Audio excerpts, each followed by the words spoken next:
पहलगांव के आतंकी वारदात और उसके जवाब में ऑपरेशन सिंदूर के बाद भारत और पाकिस्तान ने क्या खोया क्या पाया, इसे अगर देखेंगे तो दो महत्वपूर्ण बातें हुई हैं। पहली बात यह हुई है कि शिमला के राजभवन एक मेज था, उस मेज पर बीते 53 साल से पाकिस्तान का झंडा सजा पड़ा था।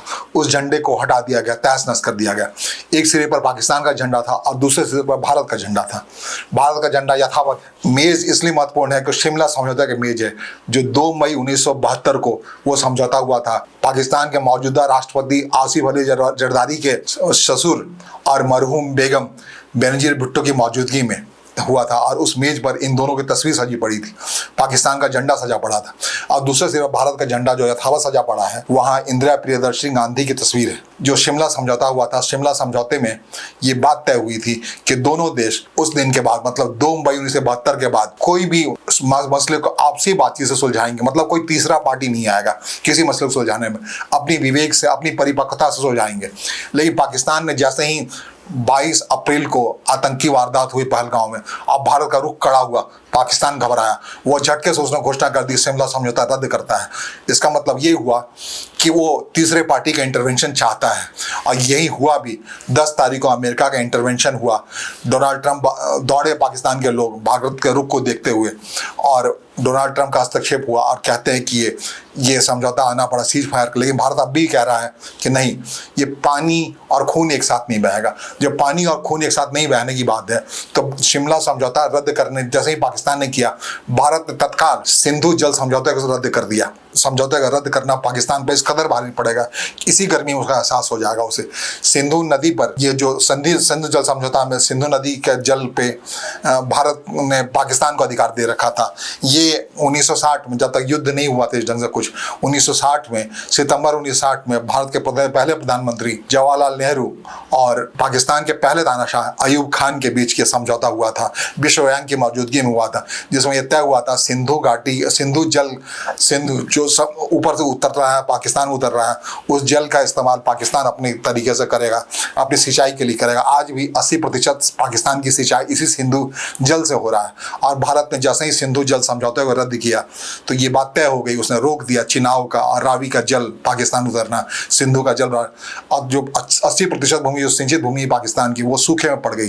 फिर अपने हिसाब से चिनाव के जल को छोड़ा गया तो भारत के मर्जी पर आ गया है, वो जब चाहे छोड़े, जब ये तो पाकिस्तान डूबे या सूखे वो भारत के इस पे है।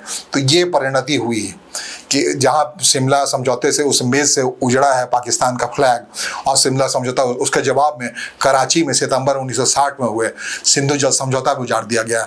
आप प्रधानमंत्री नरेंद्र मोदी जब कह रहे हैं खून और जल एक साथ नहीं बहेगा, इसका मतलब अगर पाकिस्तान अगली बार अगर कोई खून बहाने की बात करता है, आतंकी वारदात की बात करता है, पिछले 30 साल से लगातार भारत को चोट कर रहा है, चोट दर चोट कर रहा है, एक छद्म युद्ध छेड़े हुए आतंकवाद के जरिए, कश्मीर इलाका हो या पूरे भारत में जहां तहां जहां मन कर रहा है वहां वो आतंकी वारदात कर रहा है और उसके उस नॉन स्टेट एक्टर के जरिए कर रहा है जिसकी पूरी भूमिका है पाकिस्तान में उस आतंकवाद के जड़ के जरिए, जिसमें भारत ने इस बार चोट किया है। चोट करने के साथ भारत पाकिस्तान को सबक सिखाने के लिए सिंधु जल समझौता रद्द किया गया। अगर पाकिस्तान थर्ड पार्टी इंटरवेंशन चाह रहा है शिमला समझौते को रद्द करके, तो भारत ने भी कहा है कि चलो कर लो, मैं पानी रोकता हूँ, देखते हैं दुनिया कौन सी ताकत मेरे पानी को तुम तक पहुँचाने के लिए मुझे बाध्य करती है।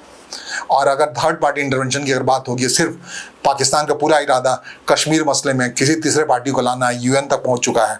तो इस बार जब बात होगी थर्ड पार्टी इंटरवेंशन की, तब बलूच वाला मामला भी आएगा, बलूचिस्तान का मामला आएगा, BLA का मामला आएगा। पाकिस्तान अभी कह रहा है वो सिर्फ भारत ही आतंकवाद से ग्रस्त नहीं है। पहलगांव से पहले एक घटना हुई थी, पूरी ट्रेन हाईजैक कर लिया था BLA के लोगों ने, बलूचिस्तान लिबरेशन फ्रंट के लोगों ने। तब कहा गया था कि उसमें कहीं ना कहीं भारत की भूमिका है।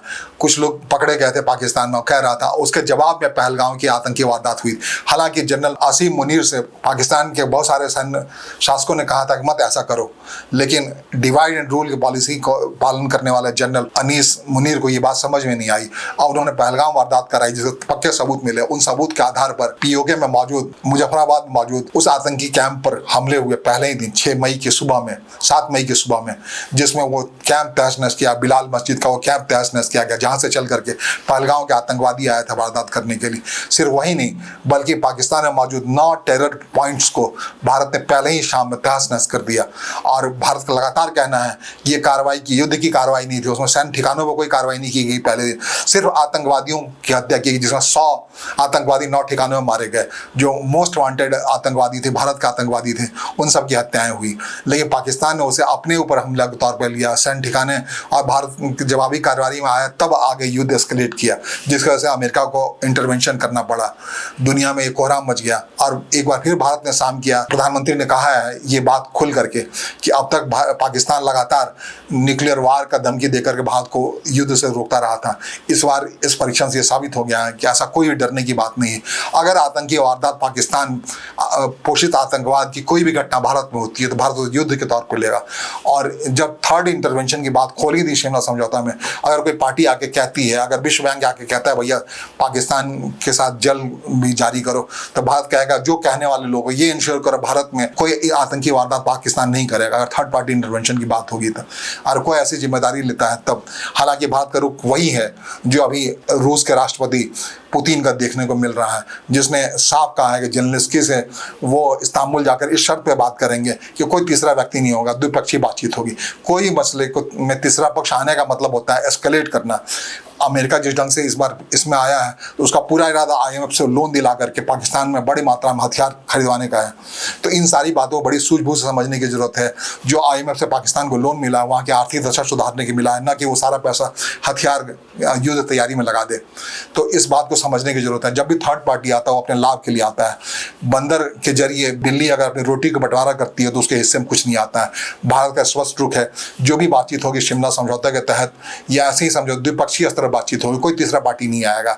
और तीसरा पार्टी नहीं आएगा, अगर तीसरा पार्टी आने की नौबत पाकिस्तान पैदा करना चाहता है तो आए वो तीसरी पार्टी और बात कहे कि भारत का जल क्यों पाकिस्तान को दिया जाए, जो बार बार पाकिस्तान भारत में आतंकी वारदात करता है, एक तरीके से युद्ध छेड़ रखा है।